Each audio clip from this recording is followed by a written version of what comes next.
Assalamualaikum warahmatullahi wabarakatuh. Kembali lagi di channel KRL TV. Di kali ini Mimin akan menceritakan sebuah kisah yang berjudul Istriku Hantu. Untuk yang baru bergabung di channel ini, jangan lupa untuk terlebih dahulu untuk mendukung dengan cara like, komen, dan subscribe. Terima kasih. Dan langsung saja ke ceritanya.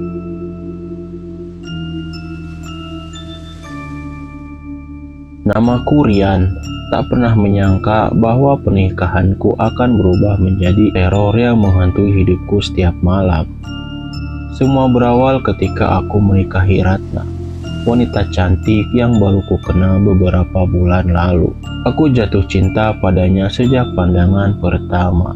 Kulitnya pucat, matanya sayu, tapi ada sesuatu dalam dirinya yang membuatku tak bisa berpaling. Pernikahan kami sederhana, hanya dihadiri beberapa teman dekat dan penghulu. Yang aneh, keluarganya tidak ada satupun yang hadir. Saat kutanya, Ratna hanya menjawab singkat, "Mereka sudah tidak ada."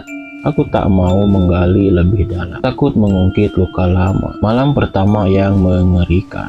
Malam itu, aku merasakan hawa dingin menusuk tulang saat masuk kamar. Ratna duduk di tepi ranjang, menunduk tanpa suara. Aku menyentuh pundaknya dan saat ia menoleh, aku nyaris berteriak. Wajahnya berubah pucat pasi, matanya hitam legam dan bibirnya tersenyum aneh. "Ada apa, Mas?" Suaranya serak, tidak seperti biasanya. Aku menggeleng, mencoba mengabaikan rasa takut yang tiba-tiba muncul. Tidak apa-apa. Namun, saat aku tidur, aku terbangun karena suara bisikan tepat di telingaku. Ketika membuka mata, kulihat Ratna duduk di atas dadaku. Wajahnya menempel di wajahku. "Kamu tidak akan meninggalkanku kan, Mas?" Aku terkejut dan berusaha bangun. Tapi tubuhku kaku, tidak bisa bergerak. Ratna menatapku dengan mata kosong, lalu menghilang begitu saja di depan mataku. Sejak malam itu, banyak kejadian aneh yang terjadi di rumahku. Pintu sering terbuka sendiri, bayangan hitam melintas di cermin, dan suara tangisan perempuan terdengar di malam hari. Aku mencoba bertanya pada tetangga, dan mereka hanya memberi tatapan iba. Suatu hari, seorang tetangga tua mendekatiku. "Nak, kamu tahu siapa istrimu sebenarnya?" Aku menggelengkan kepala, jantungku berdegup kencang. "Dia meninggal 5 tahun lalu di rumah ini. Mayatnya ditemukan di sumur belakang setelah hilang selama berbulan-bulan." Darahku berdesir. Aku tak percaya, tapi segala kejadian aneh mulai masuk akal.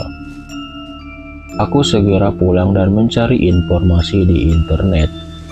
Benar saja, ada berita lama tentang seorang wanita bernama Ratna yang hilang dan akhirnya ditemukan tewas mengenaskan di sumur rumah ini. Dengan tubuh gemetar, aku berlari ke kamar dan menemukan Ratna berdiri di depan cermin, menatap bayangannya yang tidak memantulkan apapun. Ia berbalik dan tersenyum padaku. "Kamu sudah tahu ya, Mas?" katanya lirih. Aku mundur selangkah. "Apa kamu hantu?" Ratna mengangguk pelan. "Tapi aku mencintaimu, Mas. Aku tak ingin sendirian." Saat itu juga lampu kamar berkedip-kedip dan hawa dingin semakin menusuk. Ratna mulai berubah. Kulitnya membusuk, matanya bolong, dan tubuhnya melayang mendekatiku. Aku berteriak, berlari keluar rumah, dan sejak itu aku tak pernah kembali. Namun hingga kini aku masih sering mendengar bisikannya di telingaku setiap malam. "Kamu milikku, Mas. Aku akan selalu menunggumu." Setelah malam mengerikan itu, aku meninggalkan rumah tanpa membawa apapun. Aku tinggal di kontrakan kecil dan berusaha melupakan semuanya. Tapi nyatanya, Ratna tidak membiarkanku pergi begitu saja. Di setiap malam, aku selalu mendengar suara bisikan di telinga saat tidur. "Mas, pulanglah, aku kesepian." Suara itu begitu jelas, seperti seseorang sedang berbisik di sampingku. Bahkan saat aku menutup telinga dengan bantal, Suara itu tetap terdengar. Aku jadi sulit tidur, tubuhku semakin kurus dan pikiranku kacau. Puncaknya, suatu malam aku terbangun karena suara ketukan di jendela kontrakan. Saat aku memberanikan diri mengintip, jantungku hampir berhenti berdetak. Di luar jendela, Ratna berdiri dengan pakaian pengantin yang lusuh dan kotor. Wajahnya pucat dengan mata kosong menatapku. Bibirnya tersenyum lebar, seolah menikmati ketakutanku. "Mas, kenapa meninggalkanku? Ayo pulang, Mas." Aku langsung berlari keluar kamar, mengambil kunci motor dan pergi tanpa tujuan. Aku tak peduli harus kemana, yang penting aku menjauh dari kontrakan itu. Namun, saat aku melihat kaca spion motor, tubuhku langsung merinding. Ratna duduk di jok belakang memeluk pinggangku erat. "Jangan kabur, Mas. Kita harus bersama selamanya." Esokan harinya, aku menemui seorang dukun tua yang terkenal bisa berkomunikasi dengan roh. Ia menatapku lama sebelum akhirnya berkata, "Kamu telah menikahi arwah penasaran. Ratna meninggal dengan cara tidak wajar. Arwahnya terjebak di dunia ini, dan ia sekarang menganggapmu suaminya yang sah. Jika kamu tidak melepaskannya, dia akan membawamu bersamanya. Kamu harus kembali ke rumah itu dan menemukan jasadnya. Ia ingin kamu menemukannya agar bisa benar-benar pergi." Mendengar itu, aku merasa takut, tapi aku tak punya pilihan lain. Jika aku terus kabur, Ratna akan terus mengikutiku. Dengan nekat, aku kembali ke rumah itu. Tempat itu masih sama seperti terakhir kali kutinggalkan. Dingin dan sunyi. Aku berjalan ke belakang rumah, menuju sumur tua yang disebut-sebut tempat ditemukannya mayat Ratna. Saat aku menyorotkan senter ke dalam sumur, aku melihat sesuatu di dasar sumur. Tulang belulang manusia. Tiba-tiba, suara tangisan terdengar dari belakangku. Saat aku menoleh, Ratna berdiri di sana, wajahnya dipenuhi air mata. "Mas, akhirnya kamu menemukanku." Ia tersenyum, tapi wajahnya perlahan berubah menyeramkan. Matanya kosong, tubuhnya mulai membusuk. Aku berteriak dan segera mengambil air kembang yang sudah disiapkan dukun itu, lalu menyiramkannya ke sumur. Seketika, Ratna menjerit kesakitan. Tubuhnya mulai menghilang menjadi kabut tipis. Sebelum lenyap sepenuhnya, ia menatapku dengan penuh kesedihan. "Terima kasih, Mas. Sekarang aku bisa pergi." Lalu ia menghilang. Angin malam terasa lebih hangat, dan untuk pertama kalinya rumah itu tidak lagi terasa menyeramkan. Aku berpikir semuanya sudah selesai. Aku kembali ke kontrakan dan tidur nyenyak untuk pertama kalinya setelah sekian lama. Namun saat aku bangun, ada sesuatu yang membuat darahku membeku. Gaun pengantin Ratna tergantung di lemari.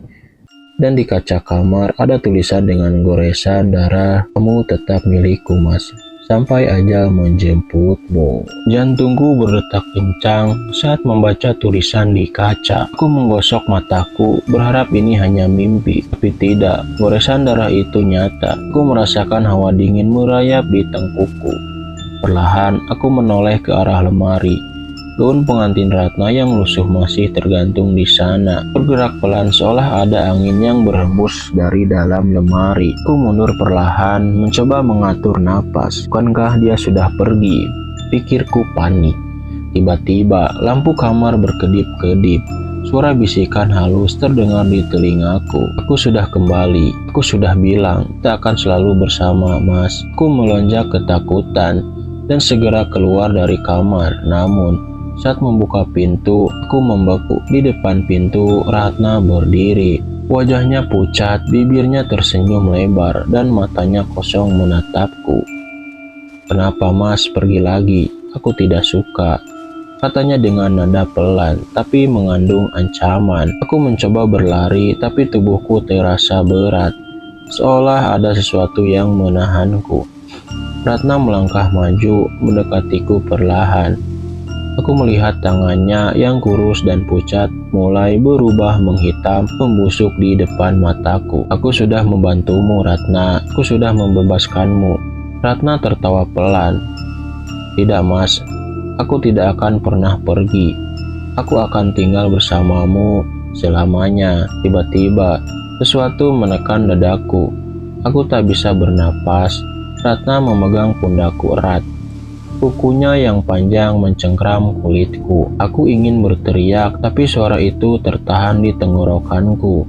Perlahan, dunia di sekelilingku menghitam. Aku terbangun dalam kegelapan. Aku berbaring di tempat yang lembab dan dingin.